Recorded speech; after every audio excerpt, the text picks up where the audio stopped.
I'm here early, and I'm so excited to be here. I do work with resilience, with the neuroscience-based self-regulation therapy, like the introduction said. And really, resilience is the ability to bounce back, the ability to experience all that life is going to throw at you and be able to recover from it. And with that comes the confidence that really is the basis of being a fearless woman, really is the basis of all of our health, including mental health. And it's where we are naturally meant to be. It's where we make our best decisions. It's where we are our healthiest.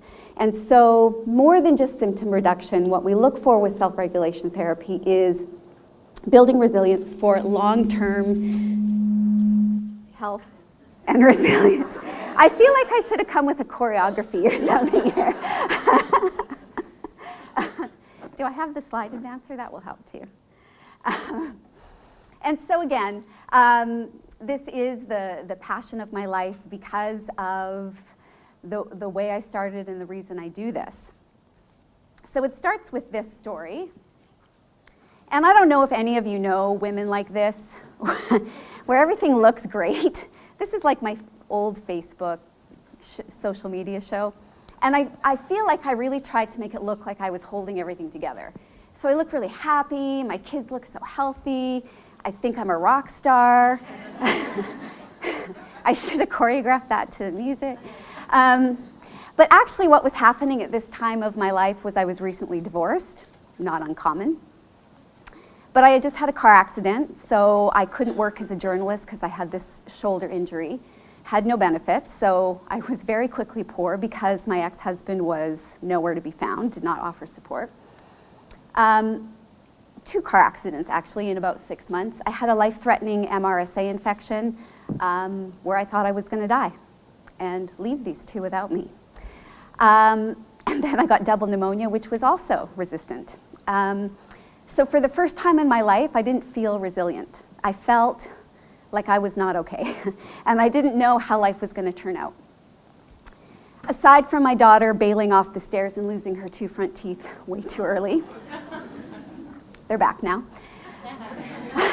The rosy cheeks of my son during that same period of time were not because he was super healthy. We spent 2 weeks in the hospital with him. I spent 2 weeks in the hospital with him. They thought that he had early stage leukemia. So this happened in a 6-month window of my life. And I didn't know if I was going to make it. Emotionally, mentally, I felt like I clung. You might have, people know what this feels like when you're on the edge and you go, I don't know if I can take one more thing. I was there. And then this is a picture of us at the lake putting driftwood into the lake at a service I had to MC because their father then committed suicide. That was 1 year. And I obviously started showing symptoms of stuff, like panic attacks, immune dysfunction, gastrointestinal issues, migraines, insomnia. Anybody have any of these ever? Raise your hands. I'm not the only one here, right? Thank you. So things got from bad to worse. And I went to my doctor and I was given every one of these labels. Anybody familiar with these also? Right? Thank you. I was offered drug therapy only, and I was never offered therapy of any kind, nor any kind of lifestyle adjustments that we know support health and resilience and well-being. And so I was lucky enough that I found the creator of SRT, and that isn't talk therapy. So I'm not reliving the events of my life by telling the same story, even though we're natural storytellers, start to finish. What she recognized was that it was my nervous system that was stuck in multiple levels of fight, flight, or freeze, which is our stress response, which we have as animals for survival, but we also have in response to things that are not life-threatening. We also respond in fight, flight, or freeze, which is really what anxiety is, from things that are imaginary, from things that are memories, from things that have not yet happened. So I went through the process of self-regulation therapy, and within a year, I no longer met diagnostic criteria for any of those. None of them. So, and that was drug-free. So I went, I'm going to make meaning out of this experience of my life. So I went back to grad school, became a therapist, trained in this. I helped to train other people in this. And this is my life's work. But because of the resilience that I built during that time, when the love of my life died in a motorcycle accident 3 years later, I had a moment of feeling like I was the Black Widow and probably should just retire from the dating thing. I actually just broke up with my boyfriend 3 weeks ago, so I'm like, you know what, I'm out. But this happened during the final week of grad school. So I did my presentations, I went to the bathroom, I had a couple panic attacks, did another one, and I finished. But I was able to do this without losing my mind because of the work that I had done before. So I could bend but not break. So resilience, again, the ability to bounce back. So the ability to experience every situation that life can throw at you and every emotion, painful or otherwise, that you can experience it, that you can tolerate it, that you know that it will be temporary and that you can move through it. So resiliency is made in the nervous system, and all of us are born with a certain genetic imprint, so that's your size and shape of container. From second trimester on, this container starts to fill with what we call activation. These are experiences pre-birth, at birth, illnesses, divorce, move, anything that's overwhelming, and traumas, abuse, motor vehicle accidents. So you can see, if you have half of a cup still, you still have half of the cup of room to deal with other things. But where we see symptoms come up, anxiety, depression, all of these other symptoms, is when the cup runneth over.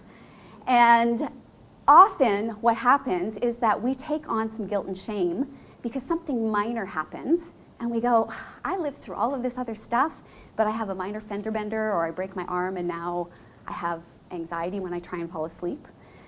And so we'll often hide it or mask it.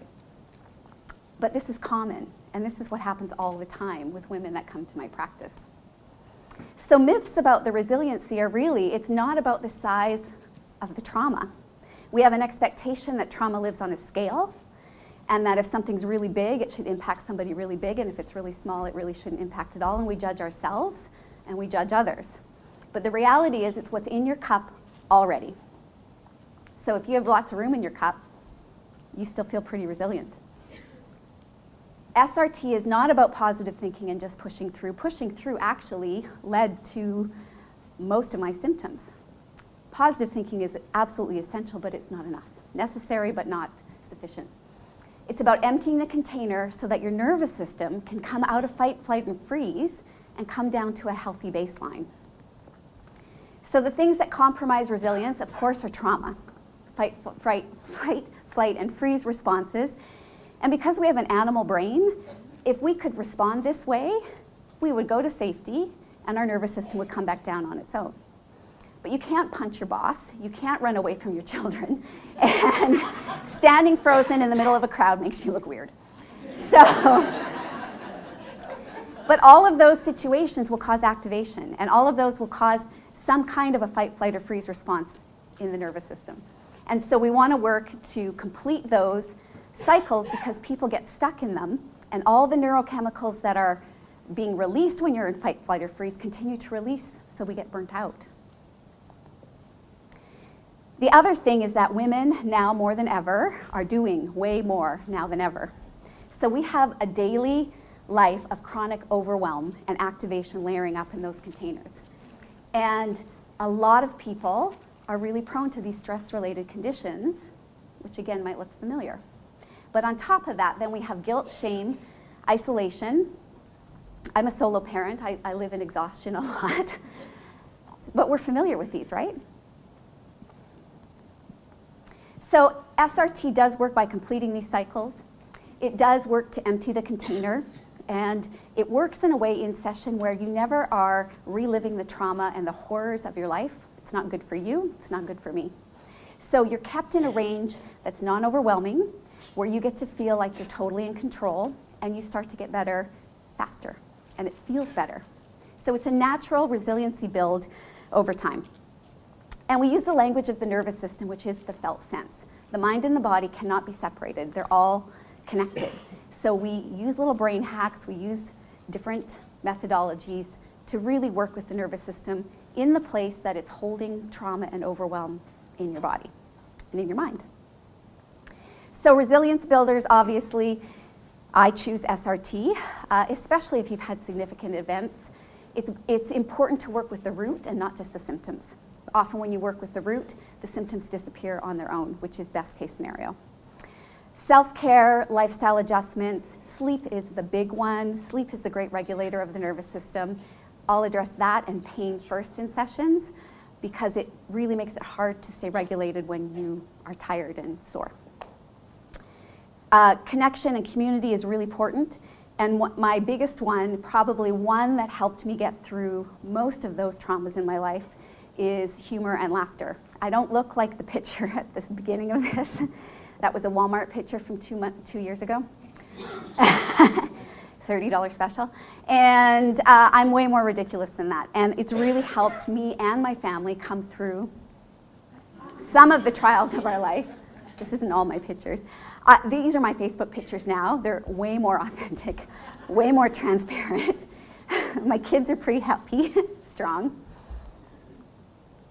So, a few brain hacks. So, working with the nervous system, coming in through the felt sense, some really easy things that clients go home that they can do on their own from hour to hour, sometimes week to week, is just tracking their breath. So if you came here and you were late or you were rushed, who was that? All of you over here. As you think about it, you might notice that you have some physical symptoms that come up.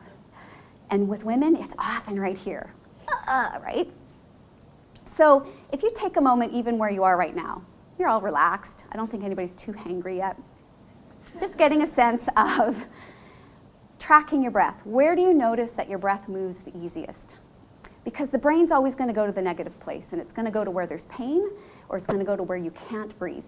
And then it's going to fire up those survival alarms and make you feel more activated. So noticing where you feel your breath move the easiest. And for some people, it's like an inch right here. But if you focus on the inch, the nervous system brain is unconscious, it's irrational, it doesn't care. So it will respond to reality as well as imagination, and that's why we're directing it. So noticing what happens in your breath and in the rest of your body as you track where it moves all by itself. So stuff will start to shift. And it's hard because you're in a room full of 300 women and everybody's nervous system templates off of each other, so you're all bouncing off of each other. I'm bouncing off you guys, it's great. The second thing is because the brain wants to look for where there's pain or discomfort to keep it alive, just in case you're supposed to do something. Notice where, in this moment, you feel the most supported, where you feel the heaviest in your chair. Where is the most comfortable part of your body? And when you bring your attention, tell your brain to bring your attention to, say, your butt in the chair. I always say butt in the chair, mind in Maui. Bring your attention to your butt in the chair, just where the bottom of your butt meets the chair. And as you pay attention to one spot that feels supported and calm, you might notice a shift in your body. Things relax, your breath deepens. This happens in session all the time, but then as we train in session, people are able to do it when they go home, all on their own. And the last one is to use your imagination. Again, the nervous system doesn't care, real or imaginary. So where, for women especially, where could you be where you would feel the most relaxed and supported and healthy, where you had all the time you needed? What happens even in your own system right now when you think, oh, I have all the time I need? It's a big one for women. We're rushed. So again, I'm in Maui with this all the time. I spend Maui, like every hour I'm there. I can smell it, I can feel it, I can imagine it. And as I do that, my brain lights up in all the places as if I was there, releases all of the neurochemicals that support a relaxed, healthy state. It's the best self-medication that there is, and it's the best self-regulation that there is. So these are 3 easy things. Don't force your breath, just track it. Notice where you feel most comfortable in your body. Stay in your body as much as you can. and use your imagination. So the results from this kind of work in my life and in the women that I work with: decreased reactivity, increased self-esteem and confidence, feeling in control, greater health overall, increased joy, and really living life to the fullest. So for me, this has allowed me to become the woman I always dreamed of, which is kind of oddly emotional, and the hero that my children deserved for me to be. Thank you.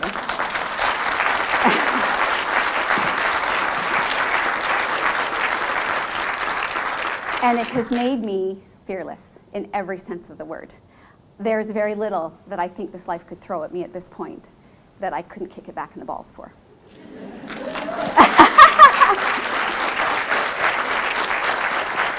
So, Facebook today, this is the current profile, is way better than Walmart, actually. I thank you for your attention. I know I covered a lot of ground, and if you have any questions, I have a booth out there. I would love to talk to you.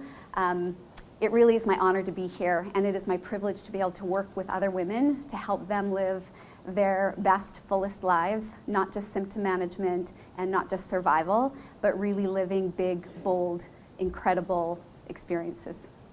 Thank you. Tara Miller. Thank you.